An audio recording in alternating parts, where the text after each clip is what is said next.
So I was disappointed that the slide for Adonai Savatai didn't come into the slideshow as I desired, because the image that it had, which you have not seen, has one side the pillar of cloud and of smoke, and the other side the pillar of fire, which is how God leads us through the desert. Now, this is not the first Torah portion that discusses this, but at the end of the Torah portion this week, we have the pillar of smoke and then of fire landing and dwelling in the completed Mishkan. So I wanted to give you that image as I talked about it a little bit.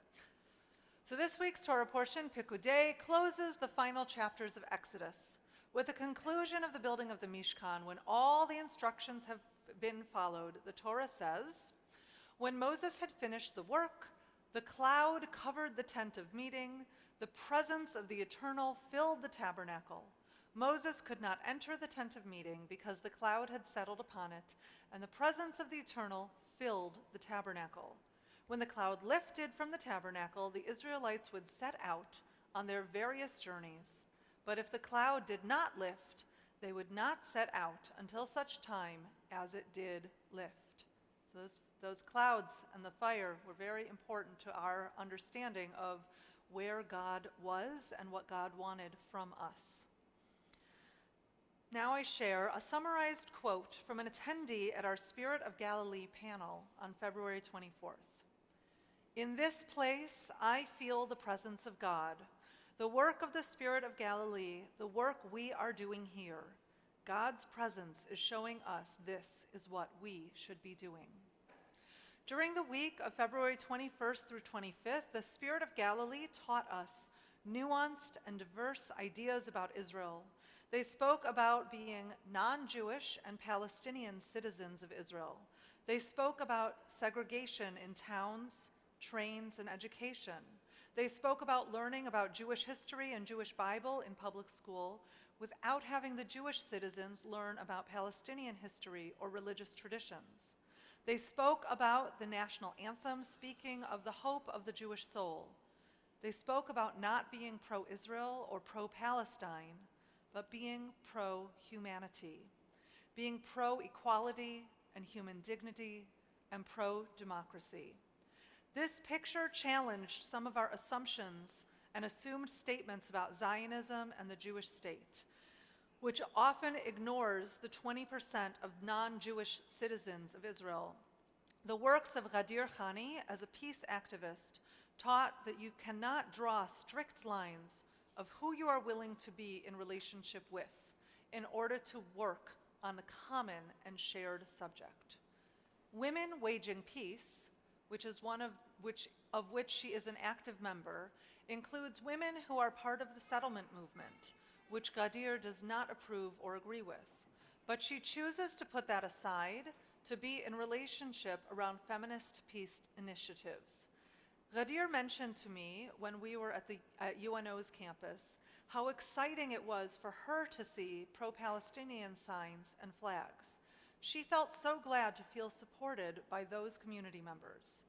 At the same time, as a Jew and listening to our college students, I know those same signs and flags often make many of our Jewish students feel very uncomfortable and unsafe.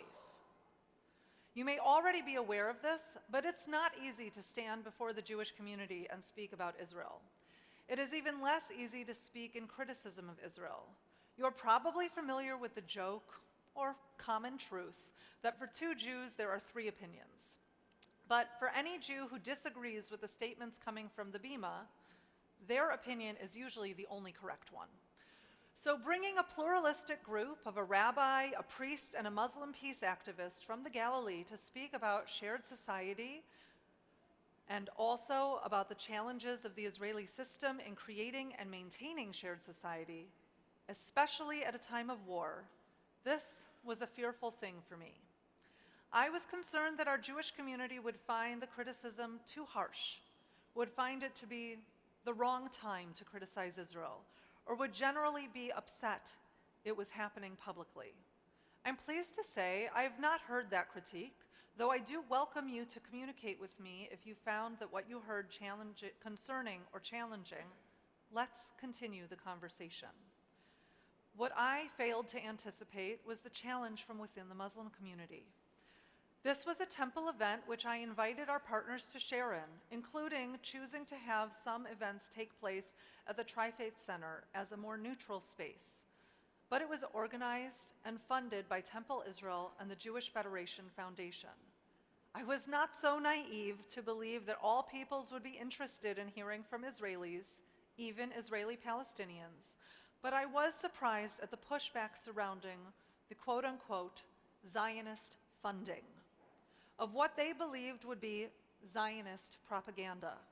Temple Israel was awarded several Federation grants for this program, and as the terms of the grant indicate, all advertisements of the program must include the funders. Our major funder was the Albert and Eleanor Feldman Family Israel Foundation.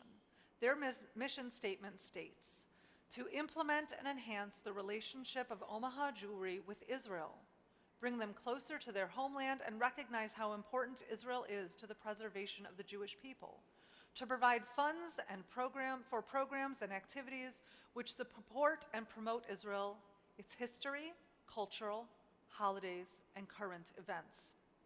The money to support bringing the Spirit of Galilee is, by all definitions, Zionist. Yet the program was far from Zionist propaganda, and I believe most people who attended the program walked away understanding that.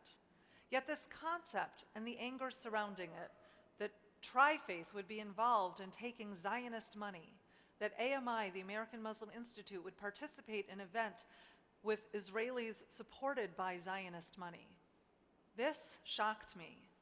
It was dripping with vitriol, and it was dripping with no desire to see nuance, shades of gray, or even curiosity for our guests who were both Palestinian and Israeli.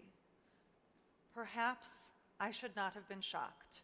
Perhaps I've lived in a bubble of my own making, trying to see the good in everyone and trying to build bridges while it is so obvious that so much of the world is filled with black and white categories of righteous anger, where you are either with us or against us, and please don't confuse me with nuance or narratives. On Saturday night, at the event hosted at the Tri-Faith Center, after each of our guests spoke and answered some questions based on the public criticism raised, many of the community members spoke up saying, this was not the propaganda they expected. What we are witnessing and experience shows God's work. Is anyone doing this work in the West Bank? This is the hope they need to see too. The response was overwhelmingly positive by all in the room, Muslim, Jewish, and Christian. Everyone heard some things that felt uncomfortable, but nothing was black and white. Nothing was the black and white they are used to experiencing. And all that was shared elevated humanity over power, over politics, and even over history. Equality and dignity for all was at the core of the lessons of the Spirit of Galilee.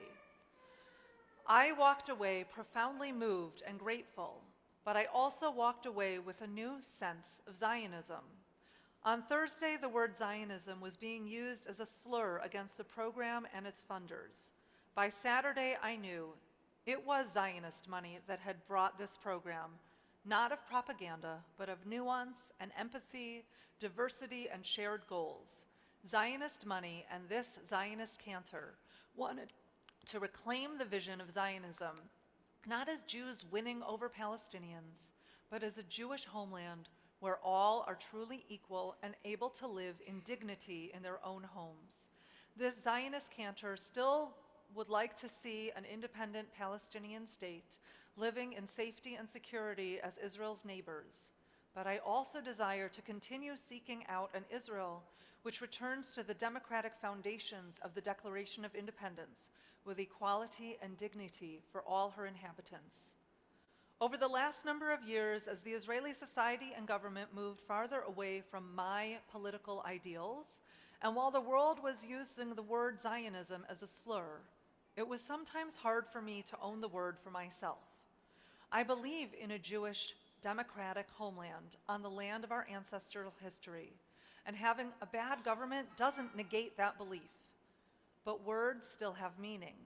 And if the modern definition of Zionism is X, and I don't support X, perhaps I need a different word for what I do support. Yet my experience with the Spirit of Galilee, and especially my experience of the vitriolic pushback to it, helps solidify a new definition of Zionism for me, the one I am proud of. We learned 3 Israeli activists' views on peace: shared society, the government, the possible future, the ways to grow together, and each came from a different religion and ethnic background. 2 called themselves Palestinians with Israeli citizenship. This is the Zionism I embrace and would like to continue to teach and uphold. Let us be careful of letting others define our words for us, but let us also know how they are commonly used. I can reclaim Zionism while also understanding that the term may be felt as threatening or challenging or even evil to some. Just as Adar helped me to recalculate pro-Palestinian, I too am pro-Palestinian. That does not mean that I dream of displacing all the Jews, nor that I conflate all Jews with all Zionism, nor that I believe Hamas to be some form of legitimate freedom fighter. But perhaps I need to give those who wear kfiyah, or Palestinian flag, the same benefit of the doubt I asked them to bring us in our hosting of the Spirit of Galilee. Perhaps I need to understand their definition of pro-Palestine. Not just a couple words on a poster, but what do they actually know and desire? As Yehuda Kurtzner of the Shalom Hartman Institute asks, what is the space of productive discomfort versus actual lack of safety? Let us all find more comfort in productive discomfort so we feel less unsafe just because we disagree. Let us strive to be, as Adar asked us at church on Sunday morning, not to be pro-Israel or pro-Palestine, but pro-humanity. May the presence of the Eternal, as described in our Torah portion, fill our community in our community gathering spaces, so we may know the holiness of our work and the holiness of each other. May we feel God's presence dwelling with us.